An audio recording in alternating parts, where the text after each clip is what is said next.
Today is very special. I'm Mike. We all know that, obviously. If you watch the show, that's Tony over there. And today we have the founder of Merican Mule, Dean. Dean, what's up? How are you, dude? Hey, I'm good, man. How are you? Good, dude. Thanks for coming on the show.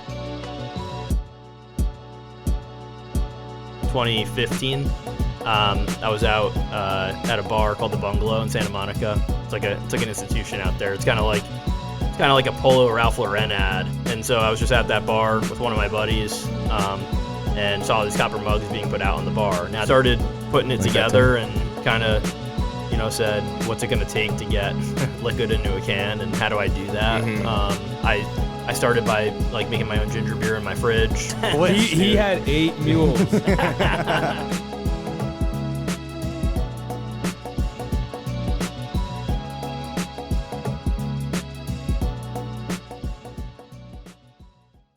Dream is free. We're back on a back-to-back.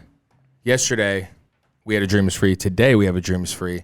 Today is very special. I'm Mike. We all know that, obviously. If you watch the show, that's Tony over there. And today we have the founder of Merican Mule, Dean, which, Dean, we'll get into it, how good it is. But, Dean, what's up? How are you, dude? Hey, I'm good, man. How are you? Good, dude. Thanks for coming on the show. I just want to say we first had the drink. I actually, truth be told, I haven't had it yet because I'm just taking a drinking hiatus since I forgot the date now, but I just wanted to go a little cleanse. Way ahead of dry January, man. Yeah, no, and of course, then it's you guys are like, hey, we meet you guys, and I like mixed drinks usually, all those kind of things Can't even think of one right now. Can't even think of one right now. Rum and Coke, whatever, blah, blah, the whole nine. What was the other? Lemonade, the lemonade company I like also.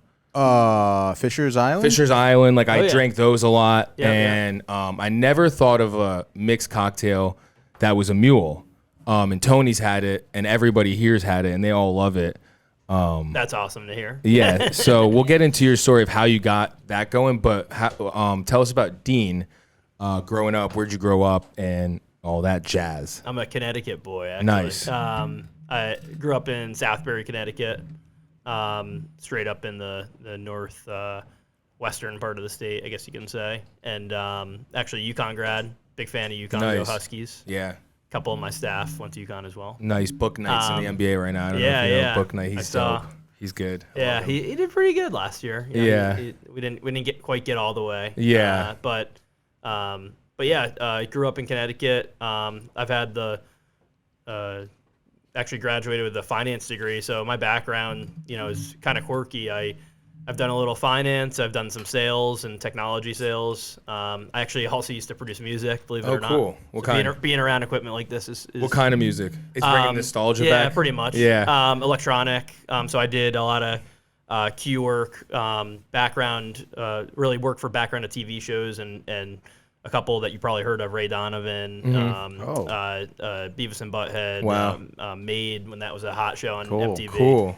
So I did a lot of that actually in New Haven with some artists up there, and did some catalog work down in New York City. It was cool. Wow. How did you get that gig? Right out of school, or? I started when I was 13 years old. Oh, wow. Taught myself how to produce, and had a passion for music. And are you still doing that a little on the side? No, man, you're so not crazy anymore. with everything. I know. I've got a kid and one more on the way, and I run a business. Yeah, so you have no time. There's not a lot of time. Yeah. Maybe one day you'll go back and when you have more time. Yeah, I love doing it. Yeah. When the kids are 25 and that's how out I on feel their with own, basketball. I played basketball in college and everything. So that's how I literally was telling Renee the other day. I was like, I miss when I was just laying there in bed. I was like, I put so much work into that, right? And I don't do that anymore at all. Isn't it crazy to think about? It's like I went back to those years. I'm like, dang. So I told myself, I made a promise that one day when everything relaxes, I'll make sure I hoop at least a couple times a week. I kind of have the same mentality, with the music. Yeah. 100%. Yeah, so. it's like one of those first loves. Yeah. Dang. Yeah, so I, all of it kind of came together, and, here I am today. I think, having, backgrounds in different things, whether it's music on the creative side or finance on the number side or sales on the sales side. Back up, when you went to UConn and then you graduated from UConn, what was the move there? What happened after? So went to UConn, and then I came out. I did an internship at a big aerospace company here in Connecticut, United Technologies, and I was doing international tax compliance. A lot of tax, boring stuff, really, really boring. Yeah, it's not me. Yeah, Yeah. that's where it started. Yeah. Really, really good at paperwork though. Oh, okay, So, got it. Like you could just go through it, like Yeah. sit Pencil there and, pusher. like, Yeah. Oh, I could. Yeah. I have like extreme ADD with that. Honestly, I think. Listen, the tax people drink though. Yeah, So that I was bet. that was an early precursor for There you go. for going to build a. You gotta have Yeah. something, you know. There you go. Yeah, there you go. Open it up, dude. Yeah, so I did that for a while. It was actually right at the economic downturn, the 08, 09 downturn, and I worked my way up, and I was running like financial models of like, restructuring and layoffs and things like that. Pretty disheartening, terrible. So I went from like Yeah. a super boring tax job to like, financial models of laying people off. It was awful. Yeah, So that's tough. I decided I could only take so much of that. Yeah. So I left, and What year was that you that was left? 2011, 12, right in there. I got to travel around a little bit for work though, so I got to go live down in Florida for a little bit. I got to live out in California. I left and went into the sales route. Worked for a tech company. Where in Cali? Called or? EMC. It's up in Massachusetts. Okay. Big. They do like a lot of like cloud storage, and again, super technical, Right. software related, hardware related technology for big companies. Like the back end. Pretty much. Yeah. Yeah, all the back end. So I was just like selling that in. But the cool thing about that job was like I got to go and run territories, and it moved me to different places. So that's where how I ended up in California, which was pretty much my favorite place to live probably in my life. Before you said Florida. Yeah, Florida before, in West Palm Beach. Okay, cool. Yeah, My yeah. brother's in Jupiter right now. Yeah, so it's yeah. not too far from there. I love that area. Great spots, man. So beautiful. Beach bars right on the water, and yeah, Yeah, can't really beat can't- that. yeah, Everyone's exactly. moving to Florida right now. you know? Literally. I know. It's crazy. My brother just did. He literally used to, when we did this show this time last year, he was here. Yeah. And I was producing over there. And then, like, kid and life and everything. No, and- I'm producing, and the show's way better. No, it is in its own way. But all right, so yeah, Florida was just like a quick blur. Florida was a quick blur, just part of work, but Yeah. got nice and tan, and Nice. that was cool. Came back, switched careers into sales. Came back here. Well, to Massachusetts. Yeah. basically. And then Cali, you're saying. then Cali. Okay. Yep. That's where kind of like where the beginning of Mule kind of started. Cool, let's was talk out about there. it. So, 2015, I was out at a bar called the Bungalow in Santa Monica. It's like an institution out there. It's kind of like a Polo Ralph Lauren ad. They took that and created it into like a bar that's like 2 streets off the coast of Santa Monica. It's Wow. pretty wild. Yeah, that's dope. And so I was just at that bar with one of my buddies, and saw these copper mugs being put out on the bar. Now at that time, like coming from the East Coast to the West Coast, I mean, when you live in the West Coast, you realize they're pretty trend setting. Like they try to be like ahead of everybody with what they're doing, you know. Right. So I hadn't seen a Moscow Mule or heard of a Moscow Mule, even though it has been around for decades and decades. But it obviously was kind of going through like a resurgence. Yeah. So tried it. I was like, wow, this is really good. Yeah. Yeah. And so, kind of just fell in love with it and started having mules every time I went out to dinner. That was like your go-to. nice. Yeah, different bars, I know. restaurants. Would you do different mules? Like different types of mules, Not- you know what I mean? Or what was your go-to? Yeah, just the Moscow Mule Yeah, pretty regular. much at that time. And I Yeah. was just like trying different Moscow Mules, and I realized like different bars, restaurants, how they made them were always different. Like sometimes they'd use ginger beer, sometimes they'd use ginger syrup, sometimes exactly. they'd muddle fruit, sometimes they wouldn't. Like it all kind of depended. Right. And so yeah, just really fell in love with the cocktail. It was good, and I started kind of thinking It about is good. The greatest love story I've ever heard. Yeah, no, I know. It's the beginning of one. Yeah, no, like literally. So but that being said, like I think I looked at I'm also a big drinker of craft beer. I love craft beer. I just think like the art behind it and like what goes into it. Right. And I think the cool thing, having been working in technology and like starting to drink mules and loving craft beer all at the same time, kind of all came together. And I started thinking about like, okay, craft beer really disrupted like domestic beer. If you look at like the numbers, like, Yeah. they came in like a force. And a lot of the big companies started buying up all these craft breweries because they can't. They couldn't do it. They couldn't do it, and the craft breweries were producing either with different techniques or methodologies, and obviously ingredients. Right, they were spending more money on premium ingredients, right, to create like a really good product. Yeah. Some of the best craft breweries, in my opinion, the only place you can get it is actually going to their brewery. Like I think of like Treehouse or Trillium up in Massachusetts or two that as opposed to like you're saying those breweries that ship them out, let anybody just go have access to them. Yeah, distribute. Like I think just seeing that you could gain and amass like such a following for something at your own facility without any distribution, just because of the quality of how good the product was like, holy shit. You know, that's pretty amazing. And so because I loved mules so much, I said, well, why hasn't anyone put a mule in a can? Like, if craft beer disrupted like domestic beer, or made an impact, like what about things like Mike's Hard Lemonade, Twisted Tea, things like that were lower quality, like malt based ready to drinks. People were drinking them and buying them, but the reality is there was no like craft like element to that. Right, those are like big companies. Yeah, right. There was no premium, super higher quality, really good ingredient version of something like that. Right. You mentioned like Fisher's Island, right? Fisher's Island. I would argue great. like someone like that is like a much more premium version of like Mike's Hard Lemonade. Right. So she was very early into the game. Who was? Branya, who started that company. Oh, Fisher's Island. Yeah. Oh, cool. Wow. And but she was one of the very few, right? There weren't a lot. And so right around, probably around that same time, in 2015, I thought, the Moscow Mule being as popular as it was, why hadn't anyone just canned it? Yeah. Just like, and used premium ingredients and used real liquor. And Right. that was the answer. It was real liquor is expensive on tax. And that's why when you go look at a lot of these canned ready to drinks that use real liquor, they're not like skirting the law by using like malt or using alcohol from cane sugar. Like a lot of the seltzers, they're not made with vodka. They're made with other ingredients to like emulate vodka, but it's really taxed as like a beer as opposed to like a true spirit. Right. So you're saying, and those companies would those be your Trulies, your White Claws. Pretty much. Right. Yep. Without saying it. Yeah. That's a name drop, but Yeah. No. I mean, I'm just wondering because we when I do drink, right. we drink. Yeah. We'll have whatever, but it's just interesting to hear that because you don't I always wondered what actually is in these. Yeah, it's not what you think, right? Yeah. And I think like there's definitely a difference in taste and flavor And price clearly, but And now I price, understand yeah, why. yeah. And we never cared honestly. We always the 4-pack life. Is, Yeah. I mean, you get it like you said, your mules or that are 7%. Yep. great.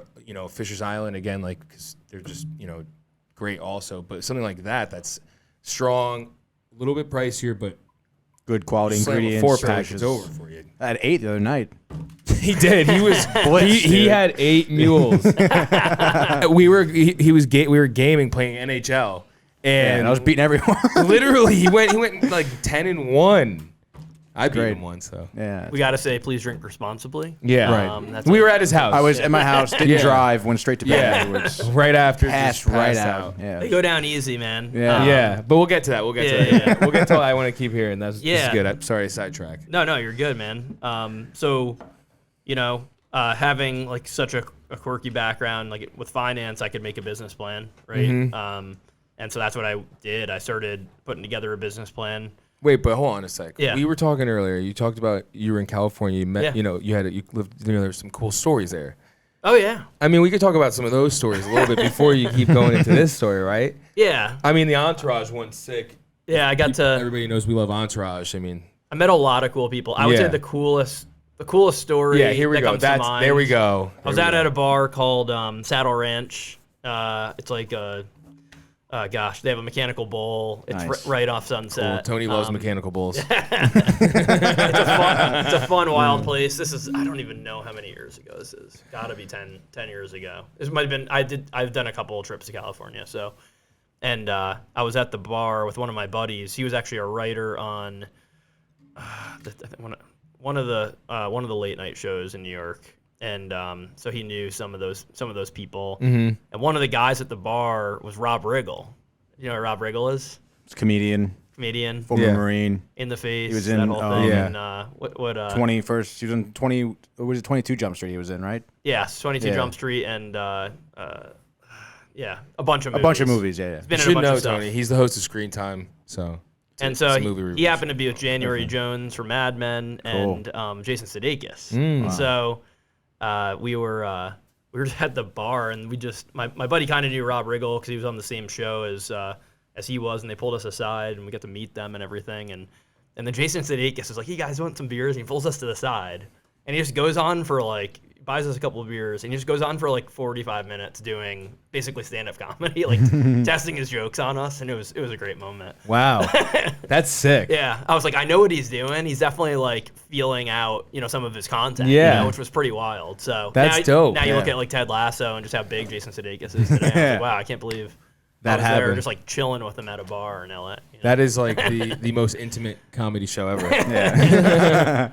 That's Yeah. sick. That's So- awesome. So I mean, there was a lot of great stories, but that one comes to mind for sure. And California's a great place. Yeah, that's dope. All right, so then you told yourself, I know how to make a business plan, or I can. Mm-hmm. So you're doing that, and now we can continue. with that. Yeah. So that. started putting it Like that, together and kind of, said, what's it going to take to get liquid into a can, and how do I do that? Mm-hmm. I started by like making my own ginger beer in my fridge, Wow. throwing yeast in there, trying to let it ferment and everything. It was exploding at like 1 in the morning, waking up all my neighbors. Sounded like a shotgun went off in my studio. Wow.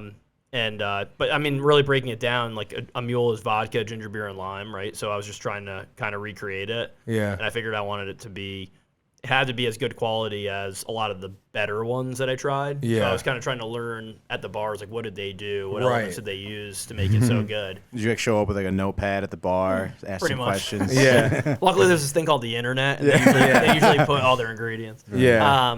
But yeah, so I started there. Tried it on my own, and then you really need for production, like if you're gonna scale something up, you need some help, right? So I found some folks that had been in the industry for a while that could help me figure out how to like commercialize it, essentially, to be able to like make it like big batch and start canning it like Right. significantly For the mass. for the mass. Yeah. So Like Tonys. A bunch of Tonys just slamming 8 on a Wednesday night playing NHL. that's right. Yeah. That's right. So it's a process, man. Like you go to, there's a lot of thinking. I did have, so in the early days, 2 buddies of mine and I, we all basically threw a bunch of money in and put everything on a credit card. And so everything that we were doing early on, we put it on a credit card and then we'd split the difference 3 ways, right? Like totally, truly entrepreneurial. Yeah. Yeah. And that was like to get samples or to, our first run that we ordered, we were like operating at like a pretty significant loss, but we really just wanted to see, hey, let's just run a very small amount and just like drive around and see if people would actually buy this. Yeah. That was kind of like testing the market on it. Yeah. And it was, again, that was like 2016 now you're talking probably. And obviously just way too early for this whole space. Like it wasn't a popular thing at all. And we were, but it was well received. We drove around basically, still working a full-time job, by the way, but doing this kind of as a side hustle. Nice. And we were able to self-distribute, so we didn't need like a distributor. We just drove around in our cars and sold it into like liquor stores in like Long Beach, and then we actually ended up opening up Total Wine and More just by sending like cold emails, cold calling. Which is a huge liquor store chain. Obviously, Right. we have some in Yeah. Connecticut. Yep. They're kind of like the Walmart of liquor. Yeah. And I think that was a big point. Like, we were still very bootstrap and Band-Aid.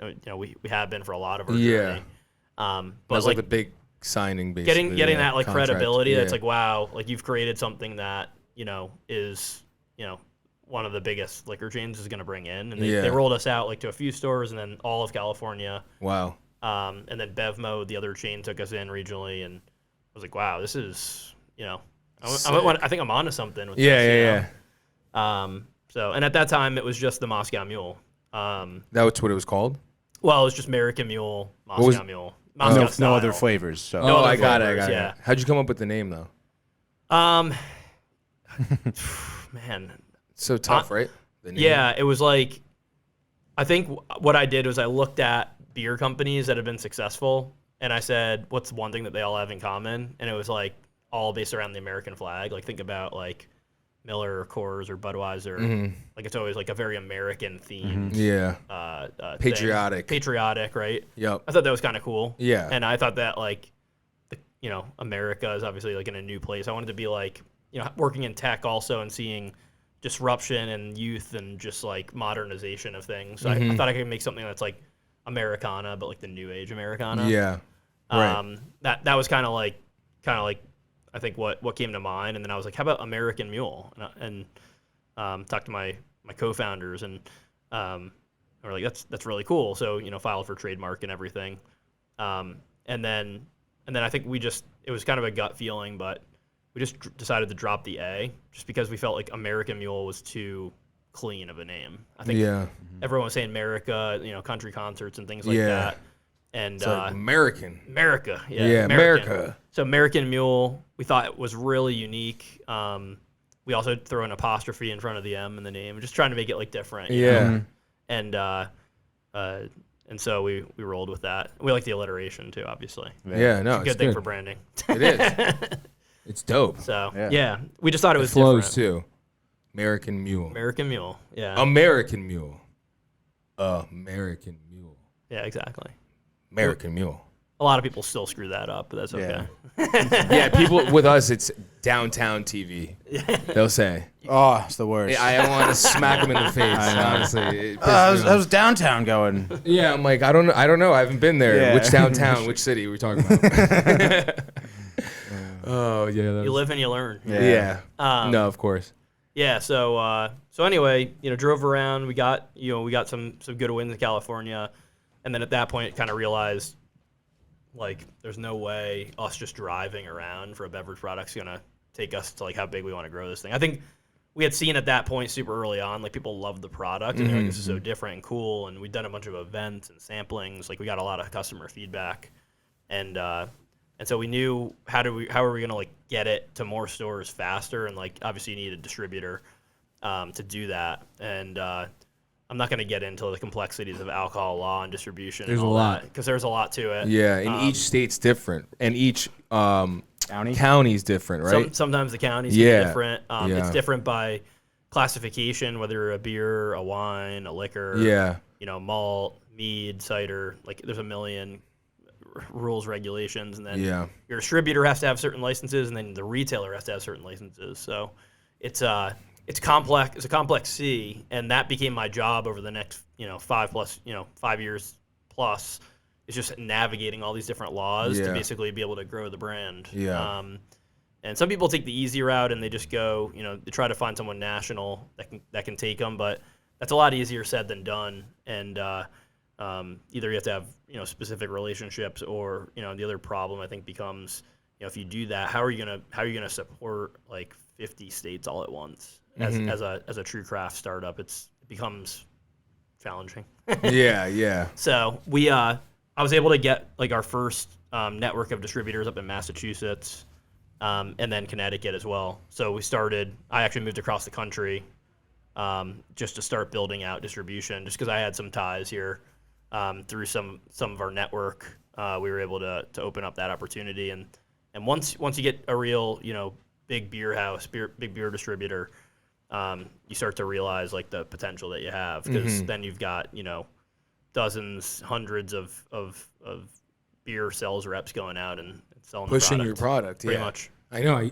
They always joke with me because I always say I worked as a bartender, worked in the industry. Yeah. So dealing with the reps, all the time, like especially if you Merican Mule have a good relationship with the distributor, and then the boss of the reps.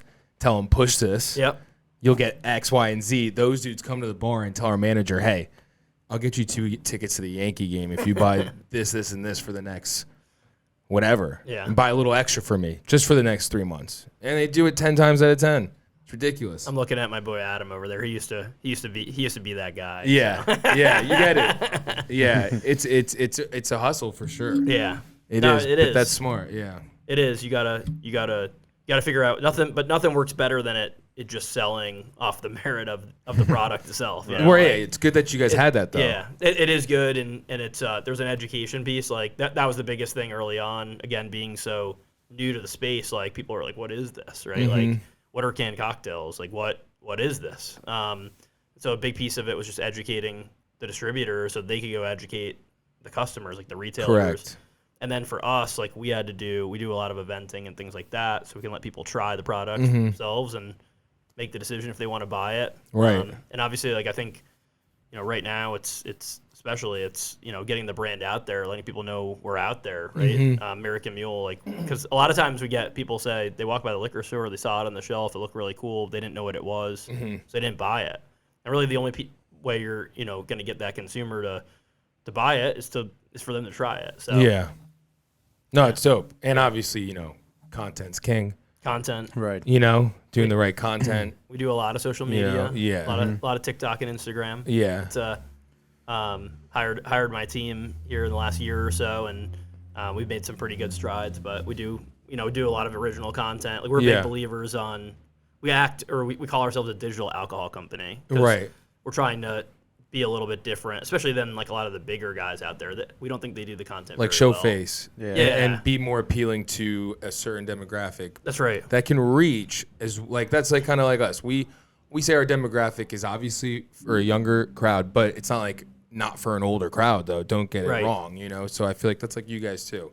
Right on. A gentleman, an old scholarly gentleman in his old age can have a Merican Mule, and then a young, senior in college can have one too. That's what I right. mean? Yeah, we're pretty broad in terms of that. And people consume their content in different ways too, right? Right. Whether it's podcast or whether Correct. it's pictures or videos or TikToks or whatever. So We talked about it. We had a guest, Nicole. She does Pause and Picnic for Dream is Free, and we were talking about it on there. And I met her by on our Downtime Productions, our outsourced work page. I just went on hashtag CT Small Business and followed a bunch of people, DM'd them like, hey, we want you to come tell your story. Yeah. You know what I mean? And she was one of those people, and I always thought, like, why don't these small businesses, especially now, especially since this whole pandemic happened, why you wouldn't come on here and share your story, share your journey, because then you become way more relatable to the customer. Yeah. And they love the journey. They love that relationship. They feel like they're there with you. yeah, So I think it's dope that you came on here too. it's a nice platform to tell the story because a lot of people probably don't know. Right. Exactly. And now we know. But so yeah, how did you get to the I actually wanted to ask what you were talking before, but I didn't want to cut you off. Where do you actually make the mules? Is it in different places, or is it in one spot and then it goes to the distributors? Yeah, we produce at Saranac Brewing up in upstate New York. Cool. So they're a multi-generation brewer. And how'd that Massive process go? facility. Like picking. I'm on my third facility, so Really? Like you've I've picked wrong a couple times already. yeah, it happens. It's early on, again, doing what we do because we're liquor based, you have to have all these specific licenses, permits, Right. etc. So it was really, looking for someone that had the capabilities to produce our product. It's also carbonated. It's also, has a very long shelf life. What is the shelf life? pasteurized. It's 2 years. Nice. It actually technically longer. We just You just don't. Yeah. You yeah. can't, like, Since it's made with real it's like liquor. 50 years. Real liquor and pasteurized, Yeah. it definitely holds up well, which is great because the flavor is as good day one as it'll be day 300 or day 700, right? So Yeah. that's a nice thing good to know. for our product too. Because a lot of craft beers and they go bad in like 60 to 90 days. Yeah. It's like it's over. You hate that when you buy a craft beer and you look on the bottom and it's like, oh man. You could do a funny like video where it's like, in like a zombie apocalypse, it could be Right. like a spoof on like maybe a new season's coming out, Yeah. and it's like, they're like, they have no stuff, but they're like, oh, wow, we found this Merican Mule. What's the expiration date? They last forever. You know what I mean? Like we're good. That's actually good. And then you're like killing the zombies or running from them. Like just got popped that? in my head. Yeah, write that down. I just popped in my head. Actually, we have the video, so we're good. So yeah, you have one spot, 3 places. And this is your third spot. Yeah, not I'm 3 places. on my third spot now. On your third spot. It's also like when we were in California, we were producing out in Missouri and shipping that way. But then like as we started growing distribution from New England, we wanted to move our facility, closer to where we were because it's shorter shipping, obviously. Yeah. But it's also like about finding the right, it's a partnership when it comes to like manufacturing. You need someone that's gonna like, obviously with supply chain challenges and things like that. You need someone that can be like flexible with you, and I think being a startup too, or just a emerging brand, someone that understands like you're going to go through some highs and lows, and it's someone that's going to be kind of in the boat with you on that. So. Right, like we're in this with you. We believe in you. We know you're going to be big eventually. We'll take care of you through the lows. But I was going to ask, what were some like you don't have to go into depth, but like just curious, like what are some issues that you came across with the other distributors that or the other distillers, is just delivering on time was a big one, right? We'd get small brand, we get deprioritized, we're on the production schedule, and then all of a sudden, we're off, right? And it's like, okay, when's it gonna get done? Well, we'll let you know. And there's a lot of just no comment for a while, and you just have no control over that. Wow. That was a problem. We've run into quality issues before, and had to deal with those, and that's just lack of quality issues in like certain batches being bad exactly. Like maybe the carbonation wasn't as high as you wanted it, right? For example, right. Things like that, or maybe the flavor was off, right? So the good thing is you can catch that quickly, but also I think as you evolve into like a bigger partner, like the one we have now up at Saranac, their standards for quality are, we're on the same level as some of the biggest brands that you're familiar with out there, that they also produce. So, so we're in a, you learn these things over time as an entrepreneur, right? Yeah. And by the way, like you're gonna have problems no matter what you do, and it's just all how you overcome them and deal with them. And exactly how you deal with them. I feel like it's so big too, like in the moment. You know what I mean? Like totally. I love is it gonna matter in 5 years rule? Like if it's really not gonna matter, like don't stress too much over it. That's right. Yeah. Shake it off. Yeah. Is it gonna matter tomorrow? Yeah. Exactly. Is there gonna be a tomorrow type thing? Yeah. Definitely living in the moment is always good.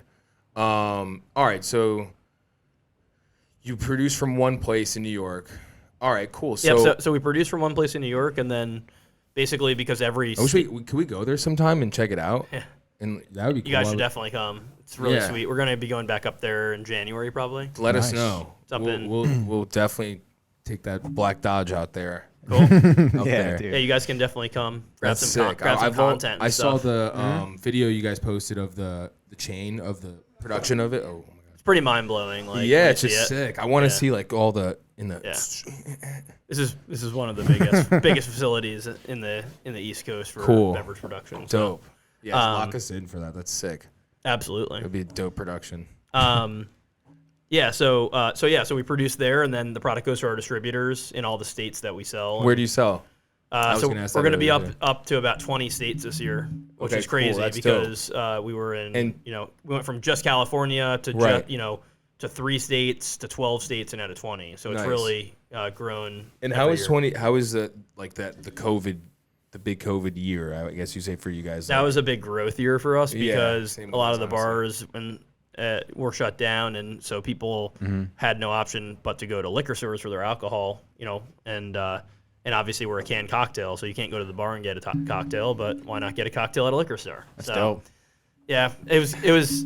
Surprisingly, Honey, I've made a mule for you. That's right. It's been great. Like we've had a lot of positive things happen. It was a tough period. Like obviously, just not knowing. Yeah, I know. What was going to happen every day it was like, when's the news going to come out? Especially when it was like, lockdown. I feel the same way though. Like we didn't have this studio pre-COVID, you know what I mean? COVID hit. We had another studio, but that fell out. Distiller, just like that. Yeah, not in the same magnitude, but like fell out, and we were blessed with this space, which I love the vibe. it's so different. Like we had DA agent Graham come in. Yeah. It's like that place. I don't know if I could have brought him there. Here it's like I could bring him here. Yeah. But that's dope. What we were talking about right before that, I got sidetracked, to be honest. How many states you're in? How many states? 20 states. 20 states. So all of New England. That's why I have Tony here. So all of New England. We've got Maryland and Virginia. That Florida? Mid-Atlantic region. Not Florida yet, but Ooh. we are going to be rolling out in Texas. Ooh. So that'll be a big one for us. So basically from like Maine down to Texas. And then the thing about it is like, there's some states that we're not in between just because of different laws and regulations. Oh, okay. So is Florida tough or no? Oh, no. Florida's not tough. It's just, it's a big market. Yeah. We want to do it the right way. Yeah. There, You'll wait. That's dope. There'll be the right time for Florida. Yeah. Wow. coming. When we go to Florida, we'll bring Merican Mules. Yeah. And be like, Exclusive. yeah, exactly. They don't have this in the state. Trust me. $100 a can. Major markup. Yeah, literally. That's sick. So, COVID was a blessing. Oh gosh. No, Yeah. for that. It's just funny to. Yeah, I know. It's funny to say that. It was, obviously prayers and thoughts to everybody out there that was affected negatively. Obviously, we know that, Tony. Always do that to me. It was more of that like it had a adverse effect on the business. Right? No, I Like, understand. it was surprising probably, and it wasn't just us. Like it was. I mean, liquor store owners made a killing, because They were prioritized. they were Yeah. prioritized. Necessity, it was whatever. supply and demand, right? Massachusetts, if you're in Mass, distribute weed, marijuana. That's right. What are they called? Not distilleries, dispensaries. Dispensary, yeah. Think of distilleries. Distilleries, dude. Distilleries, bro. It's all about the distilleries. But yeah, even that was booming. Yeah. I can only imagine lines out the door for everybody. And then we, I had gone from, splitting a lot of costs on running the business. We really hadn't raised a lot of capital. We did like a small like family and friends round a couple of years ago, but then because things just had and it wasn't even just 2020 that was a great year, although that was a great like trajectory building year for us. Right. But the business had grown and grown and grown. That drew a lot of attention to this canned cocktail category, and then I actually ended up meeting the Bishop family who started Sobe Water. If you remember the Sobe Lizard. Wow. Yeah, of course. Used to love that guy. They started that, and then they went on. I used to drink them when I was a kid. Yeah, they're good, right? It's a throwback. Yeah. Find that Sobe shirt somewhere in your drawer. It's got to be somewhere. And then Then after that, they went on and started Blue Buffalo Pet Food out of Wilton, Connecticut. That's basically the biggest I don't have a pet, so dog food brands out there. It's got like one day. It's got a buffalo with diamonds on it as the logo. So they actually, I had run into them and they came in and said, "Hey, we want to partner up and make an investment and help you guys grow." That's dope. We've got a lot of experience in building brands. Yeah. And so they've been awesome. And that was kind of really our first foray into the investment world. Yeah. If you will. And it's been great having folks like that. I also have on my board Dave Holmes, who started Spike Seltzer, the original Spike Seltzer, which is based out of Norwalk, Connecticut. Wow. That ended up selling to Anheuser-Busch, and then they changed it to Bond and Viv. Oh, wow. Okay. But he basically started the whole Spike Seltzer category. Yeah. And so he's a good friend of mine, and so between him and the Bishops coming in, I've got some really insightful, knowledgeable people.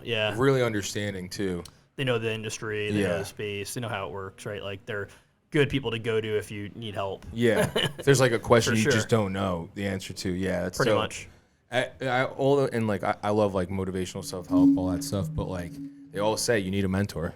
You know, you need mentors in life. So that's awesome. You do. When did you guys land in that Sono spot? Because I love that building. I love the vibe in the office. It's awesome. About a year ago. Yeah, right when no one was going into commercial real estate because of COVID, we were like, let's go move into an office. Yeah. But I just knew I was starting to build the team in kind of the next plateau or take us past the next plateau of the company. Yeah. And I wanted like a cool hangout spot for the team where we could share ideas and grow and learn, and so we a space that's chill but like a good workflow. Pretty much. Yeah. I inspired by like my days out in California in the tech space, and just seeing how their focus was like provide an environment that could like foster some sort of culture you're trying to achieve, and nice open room, people can talk to each other, walk around. Not a cubicles closed in stuff. Yeah. So that's cool. Yeah, Tony always says he wants a cubicle. I'm like, dude, no, I do not. I never say that ever. Actually, I know. So. I know. I'm just teasing. If you want to go backwards, maybe put a cubicle right there. Wall. There's actually like a balcony here. You could just do it out there. Yeah, I'll get out the window, dude. We have some extension cords. Yeah, exactly. Cool. So, what was like one of the biggest challenges, or if not the biggest challenge from being a group of people and now having a team, going from there to like there and being able to pay everybody's happy. What was that like? It was a journey. I mean, going from like just me by myself in my condo to like building a team. Yeah. It was you start off luckily over the years I had I'd already been some of my team I'd already known them, right? Like they either started working on the side as like a beverage sampler, or I'd run into them at an event or something like that, and I kind of knew them and was familiar with their capabilities, and thought they could be a good fit for what I was trying to build, or where I was trying to take it. We're my philosophy is like I want the company to be entrepreneurial. I want to give like a platform for my people so they can go build something for themselves, like take them to some place in their leaders career. Create great leaders. Yeah, pretty much. Good leaders create good leaders. Yeah. So, and true. people I wanted to be around and have fun with. Socrates. No, I'm joking. Sorry. Is that Socrates? No, it's not. I was joking. But I know someone said that. I forgot who. Honestly. I don't know. Was it Stalin? Yeah, exactly. It might have been Stalin. Your cousin. Continue, sorry. Yeah, no, we so that was the key. That's the key for me. And there were, we're sales and marketing heavy, so those are the two areas we had to address. And then, as the business just continued to grow, you feel pain in different spots, and you try to address those areas. But I think like for me, it was mostly people that understood like what we're trying to do with this brand, which is like make it a household name, be one of the best. Like we know the product is definitely significantly at the top of the ranks. And we know our challenge is brand awareness and just making people aware that that we exist, and like having them try it, because and then building and amassing like kind of a following for the brand. That was something that we still have people, they really do follow us. And I think that was a really cool thing to see, for, treat us like almost like a craft beer company where it's a cult-like following. And so I wanted people, to find people on my team that understood that vision and could come in and then play a very entrepreneurial role of like, okay, you're not going to come in here and I'm not going to give you like a manual day one of like, this is all the things you're going to do, check. Like you're kind of have to figure it out on your own. But I also think it's cool to let people like work how they want to work. Work should be fun and enjoyable and have meaning, right? Like exactly. And I think as long as we're all marching to the same goal, that's awesome. No, it's dope. Yeah, the vibe of the office is definitely that. And for the folks out there that have not been there, we have. We have a lot of fun. Haley always says, "We're my marketing manager. We're like a little family." Yeah. There's a lot of. It's true. You spend more time with your coworkers, especially in a business like that, and like with us, we get it. Like we, oh my god, the amount of time we spend. Sometimes go a little crazy. One time I'm sitting next to Renee in my car. We're driving somewhere. Yeah. She goes, Tony, like, we're going to be together for the rest of our lives. Damn. That's deep right there. Yeah. No, it's cool, but that's dope. And then so everybody here, except I forgot your name again. Adam. I forgot. Adam and Eve. Got it now. Yeah. Just don't call him Eve. No. I'd be like, No, just Adam. Besides Adam, so like everybody else just came on this past year before or during COVID? Pretty much about within the last year. Or Yeah, so. cool, Yeah. nice. Yeah. That's awesome. Yeah, it's been fun, man. Yeah. We have sales reps out that drive our mule vans around too. Nice. They're That's like awesome. branded copper mule vans with Right. like with art of like our brand and everything on them. Cool. How many do you have? Yeah. We're building up to we'll be about like 8 or so Nice. out in all the different states that we're in. That's So, cool. Yeah. That's dope. Yeah. We do a lot of samplings and events, and we're always hiring folks too that just want, if there is any interest, Yeah. feel free to reach out to us on our website. But just people looking for people to, again, pour the brand for others, let people try it, share our story, things Right. like that. So we have a nice little network of part-time people too that help us Cool. out. That's dope. And what's kind of next for you guys? Like, what are your next moves? Next moves, Yeah. we got a big expansion coming up with Texas, Yep. handful of other states as well, and so that'll be a big focus next year. And we are dropping some new products next year too. So Different flavors. different flavors, No way. totally different. Exclusive. I'm excited. Yeah, Can you say what the flavors are? Or no? we can't yet. We're just not there. Okay. My marketing manager will kill me. Right. Yeah. Yeah, that makes sense. Do it. So, I can take a guess. but very, very different. Not like anything else. I think that's really out there yet. Cool. In the canned cocktail space. And Yeah. So it'll be an exciting time for us because This is next year, 2022.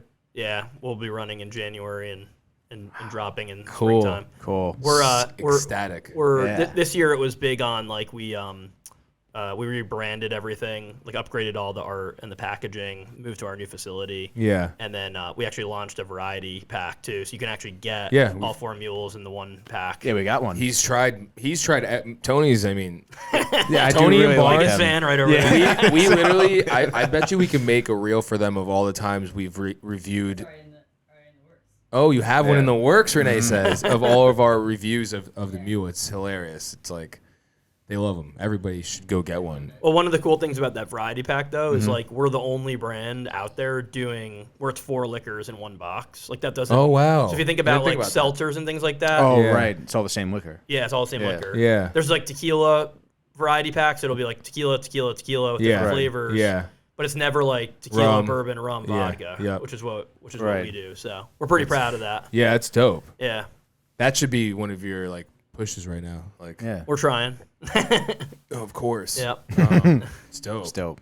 I love it. That's dope. So, one question we asked 2, but one of them before we close out, I'm curious what time we're at with the pod. Do you want to know? I don't, but I'm just I'm curious. But we're just talking out loud right now. Yeah, no, it's fine. But one question we ask is, what's a book that you've read or a book that you're reading, if you are right now, one that you like or that you've read that's influenced you in your life? It's a good question. Thank you.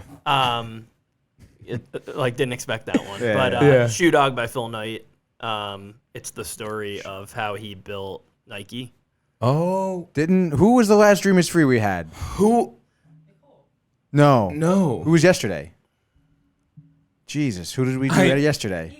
Igor. He said the Igor same book. said the same yeah, book. the same book. Yeah, yeah. From There you go. Experiment VR. yeah, and You he's guys trying should to go there. Team Yeah. bonding trip. BYOB. In Trumbull. BYOB, BYOF. Food. Yeah. Fun book- time, Holy Lane. Shout out. That book's awesome. Yeah, he said the Yeah. same thing. Yeah. I that's an omen. I take Yeah. that as. Have you ever read The Alchemist? No. You should read The Alchemist. All right. That's why we started. It's because I love The Alchemist. It's a great book, and the reason why I said that's an omen. It's like things in your life that that signs basically from the universe, whatever you want to believe in, and that's one of them right now. That's for me. cool. I'm gonna go get that book on There you go. Amazon. yeah. That's awesome. Yeah, it's a good one. He just like it's just like a crazy story, and it's like you just look at how many times Nike could not have even been around if just one thing didn't break the right way. Yeah. Which is like the journey of entrepreneurism. right? Yes. There were so many anecdotal stories in that book. Another one, since that one's already taken, the Phoenix Project. Cool. Is a Oh, good Igor book. said that one. No, Yeah. don't even. No, No way. It's a I'm- really interesting book, just about it's about a guy he's a tech guy like working at a manufacturing site and just, which doesn't sound very interesting, but it's like how everything that he does and all the people he interacts with like basically impacts the whole company essentially. So it's much more on like, I would say like operations and how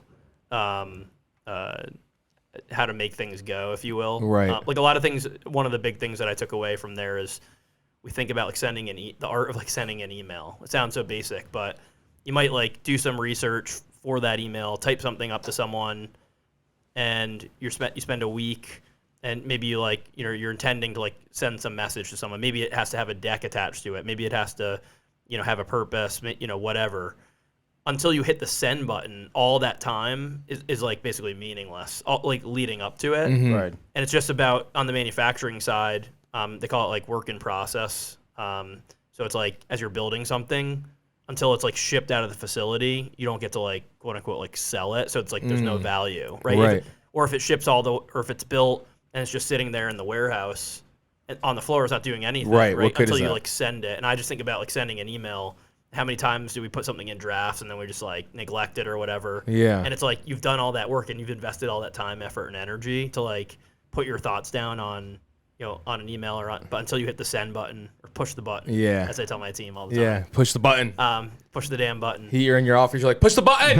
You can in a nutshell, you can overthink things. Right? Yeah. Like, Right. Yes. And you always think you have to have something 100% of the way there, which isn't the case. Like it really just needs to be like 80% of the way there. Yeah. I'm not saying be sloppy about it, but Right. you know, just do the best you can and just hit that button. Right. I love that. That's funny. Email is a perfect example too, because I Yes. feel like you overthink how you're sounding, and it's Yes. like that person's gonna read that once. Right. If he may even just skim it and then just answer you, like Yeah. he's not gonna think much of it probably. So It's a really like, good point. Yeah. How many Honestly. emails never get rid? Yeah. Right. Actually, yeah. right, yeah. Yeah. It's So, true. yeah. Yeah. I love that. And you kind of, I mean, you started getting into it a little bit, I feel like, but our last question is, what's something you would tell a younger you out there? That's a good one. I don't live my life with. I don't Derek live Jeter, my. Tony. I don't live my life with regrets. No, I would just say, you know, you got to be patient. I think patience. Yeah. Push That's the something button. that's something I've learned. Yeah. Yeah. The opposite. Push the of, button. The opposite of push the button, but. Something that I've like Wait to learned push the now that I definitely didn't know early. Like I was always like anxious about like, we got to be, you know, I got to be here at my career. Or I got to be at this point, or I'm not doing enough, or like the business isn't growing fast enough, or Yeah. you know. And the reality is, if you can hang in there and be patient and realize like what you're doing, eventually it's all just gonna happen. Like when it happens. Like it's happened. You just need to get there, basically, type Pretty thing. much. Yeah. I Yeah, know. I like- always think about it's like, I don't know if you're into manifestation and all that jazz, but it's a big part of it. Like, I think like sometimes it's like you feel like you're not doing enough, you know? right. But in reality, it's just like no one takes into consideration like the element of time, which is that's where patience comes in, right? It's you gotta, you know, if you otherwise like you just burn yourself out or you just give up. And, Yeah. like, giving up's the worst thing you could ever do. I know. Really just don't give up, and then you'll never fail, basically. Right? Yeah. So I think just being patient. I definitely was impatient for a long time, and I've kind of learned it, although I'm still slightly impatient. But No, I know it's tough, especially when it's like the beginning stages. Like, you Yeah. know, we're relatively new, like, and so we understand that. It's like sometimes I feel like, dude, are we doing enough? And then that's obviously like the negative side of your thoughts, and it's like right away, it's like, no, dude, like we're cranking, like Yeah. you're doing everything. It's just like you said, it takes that time, and you need to learn. You need to wait sometimes because then the fruit is so much more enjoyable in the end. You know what That's I mean? right. It's like that's why struggle and all that stuff is necessary, because then you That's really right. just you truly would never appreciate it. Like I forgot who it was. I think it was this. Oh, Hobson. He's a rapper. He was talking about how, and Renee and I were actually talking about this. You know, a lot of people are who are trying to achieve something big go through the journey, right? And then they get to that spot and they didn't actually appreciate the journey. yeah, it's true. And then they wish they were still like trying to just having whatever for food, not being able to afford whatever. They wish they were back there because they didn't truly appreciate it. Yeah. So That's a good point too. yeah. Yeah, it's hard, or it's easy to constantly just be thinking about where you're going rather than appreciating like the present moment or even the past moments or celebrating, Yeah, exactly. I don't think we do enough celebrating, right? Even at our company, Yeah, so, same here. but, Same here. Honestly, you got to do it, right? Because then it's like, you should be proud of your accomplishments, big and small, Mike's a very proud person. No. He's so funny. Tony, you should hear this guy talk about himself. It's ridiculous. I like myself. No, I've had such a good time. I don't want it to end, but we don't have to have it end, dude. I know. You have any more questions? I have a question. Yeah, please. Okay, because I actually wanted to ask this question for a while good. now. Thank you for waiting. Finally, Tony's question. And what's your name again? Where are you calling from? Tony, Stratford. Staten Island. Staten Island, New York. Class of 2020. You're alive, Tony. So, which one of your mules are your favorite? I hate that question. Yeah, yes. Terrible question. I think it's a good question. I had two good ones. You had a bad one, loser. It's yin and yang. I'm not just saying this because... Oh, it's all of them?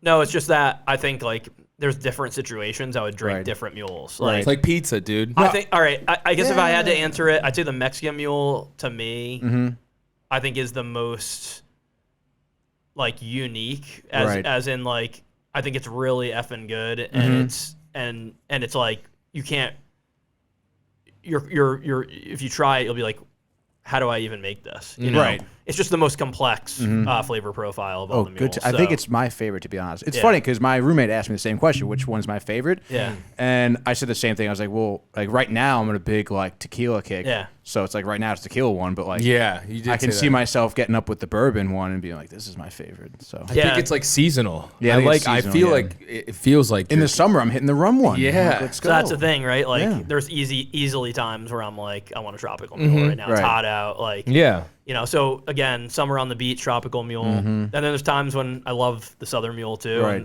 And then honestly, the Moscow. Like, the Moscow is just, it's the flagship, and it's just, it's the least polarizing. Yeah. And so it's tough. I will say, like, the pumpkin mule for the fall has been a huge hit. Do you have any for winter? Any like special winter ones? Is that the new one coming out? No, because we're doing the release for in January. Okay. So we're not going to have a winter seasonal this year. Right. But you will in the future. In the future, yeah. Oh, that's cool. Yeah, dope. We used to do we didn't bring it back this year, but we did a fire mule last year, which is hot cinnamon, bourbon, and ginger. It's kind of like a red hot fireball. It sounds like it. It's good. What's that? I was asking them, what's that drink? Hot toddy. What's that? I don't know, but it just sounds like No. hot toddy. I don't know. It's a winter drink, and I can't remember. Schnapps. I can't remember what it is, but it's something like a winter drink. White Russian. No. Oh, I like White Russian. Those are blah, blah. Throw out any White winter Russians. drink you can think of. Yeah. I know. I can't I'll think about it. It'll come to me one day. Any other questions? No. I don't know. Yeah, I mean,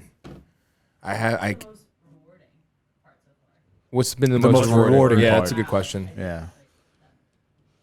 I think it's kind of happening now. I would say it's like having people be familiar with the brand in a random ass place. Like, it's like we went into a bar in Tennessee and we were trying to sell it in, and like we walked in, we had our mule swag on and stuff, and people at the table were like, "Oh, Merican Mule, I love those." Like, oh wow. Nice. And they were like, "We're from Maryland," and it's like, wow, like we're traveling very well. Like, someone from Maryland sitting in a bar in Tennessee and like knows and drinks our product. So I think like it's just like going back to my music background. Like when I first heard my song on the background of some of the TV shows, or even just playing drums like in high school, like at a show, like, you get that adrenaline rush. It's kind of the same thing, right? It's almost like you've done the performance and now it's on the shelf. People are drinking it. Yeah.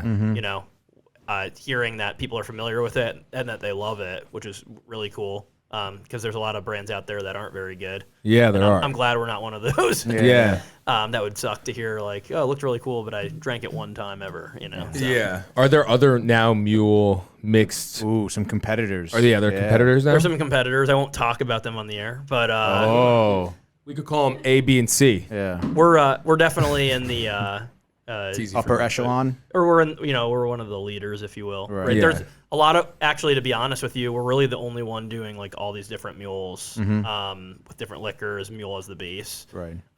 There's most of them are they'll make like the rum and cola, the gin and tonic, the this and that, and then they'll have a mule as one thing as part of their brand, and they're all doing the same thing. It's a lot of the bigger companies that are that are essentially like, let's just any Let's just cocktail, any yeah, cocktail on the right. menu, like we gotta have it Right. just because we know Yeah, there's a someone consumer out there, yeah. for it, you know. So That's we're crazy. more building a brand here. We spend a lot of time on our art, and you know, to give the love brand it, an yeah. identity. We spend tons of time on the liquor, and then and the flavor profile, and then obviously like the content piece, which to really like define the identity of the brand. Like that's Yeah. what's so key to us. That's cool. No, I love it. So Love it. Do you have another question, Tony? Looks Another like question, sir? Yeah. I don't know. I was thinking about it. What? Yeah, I mean, when you touch your mustache, you What? just have a question. Yeah. What's your favorite piece of merch that you have, like apparel? I know you're wearing the hat there. Yeah, but do mine's you the have- white hoodie right do you- now. But I what's- did like that yeah. that sweater you guys. The crew neck with the patch on it. Yeah, that looked dope. Do you have like some special like one of one only you have? Oh, good question. Yeah. I do have I have this like white hat and it's Yeah. like a black mule silhouette on it. It's pretty sweet. Yeah. That's dope. But no one knows what it is. It's not even our current logo. It's like an old logo from a while ago. Yeah, but so that's it's dope. pretty cool. Yeah. I like that. I retro. like that pop art sweatshirt though. Yeah. The That's hoodie. a new one. Yeah. Yeah, That's been yeah. really popular. Hell Honestly. yeah. We actually, you know, it's funny in that Salem video, we obviously we all got here at like 5 a.m, right? And then me and Tony are dude, four of us were going from our team, right? So we had the white hoodies on. Tony and I, he came and picked me up. He's like, "How much you want to bet Renee's gonna have the white hoodie on?" And then Renee pulls up, she has the white hoodie on. Barnes pulls up, he has the white hoodie on. So we all wore the white hoodie on, and I'm filming. We're doing trivia in Salem, right in the heart of it. And Tony's dressed as Mario, and I'm doing trivia, and some girl comes up to me and she goes, "Hey, are you selling that hoodie? Are you guys selling those hoodies?" And I was like, "No," and because I was so focused. But then after, I was like, "Dang, I should have just sold that for $100." I told them I need another one. I made $100. It was funny too because no one else brought another sweatshirt. No one. All four of us had to wear the sweatshirt. We were all like in Salem with all the sweatshirts. We all on. had one. It was Yeah. very funny. Yeah. We've sold a lot of those hoodies. Yeah, those are dope. But people, I think they just like stand out, and there's nothing like them. You know. Yeah. So I like the color. Very Yeah. visual. Yeah, lots of colors. We're like our like marketing is like 90s theme, you know what I Yeah, mean, yeah. for our stuff. So like we obviously loved it. that's awesome. Yeah. Mike spilled coffee on mine. It's great. You should have sold that one. First of all, I did not. I was in my car. No, stop. Yeah, all right, fine. Tell the story, and then I'll tell the truth. I had to think about what you just said.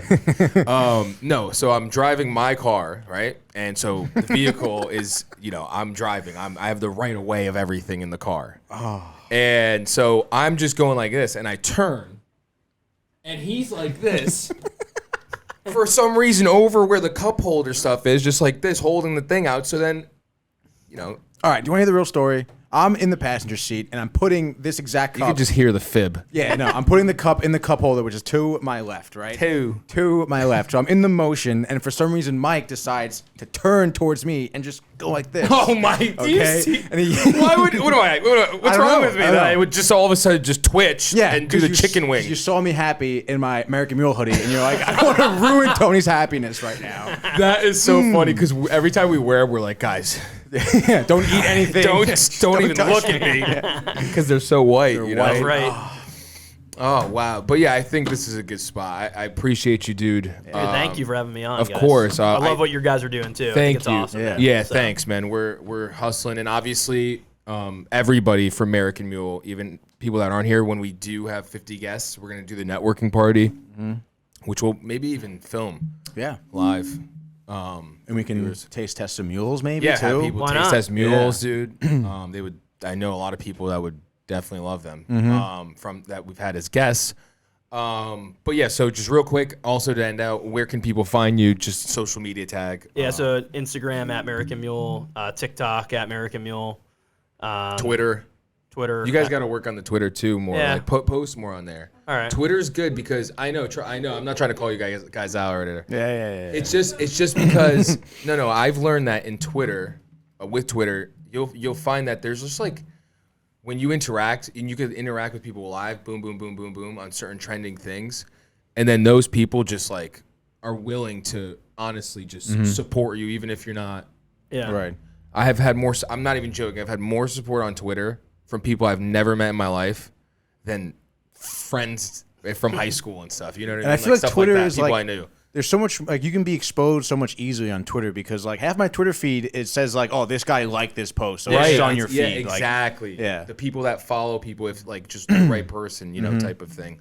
But that's just neither here nor there. Yeah, we need to do more on Twitter. I mean, there's a lot obviously, but I know it's a lot. I know. Any of just MericanMule.com too. If like obviously you can buy our merch off our website. The website is beautiful. Great yeah. website, guys. We actually looked at it. It's very, very beautiful. I was actually going to ask you guys, did you guys hire like someone to do it? Or did you guys do it? We did hire someone to do it. Yeah. Did they do WordPress? Do you know? WordPress. Yeah. Oh, I knew it. Why? Because that's the move. And yeah. I'm right now I'm building the website. And I'm just trying. My philosophy is like I'll do the cheap route right now. Yeah. My philosophy.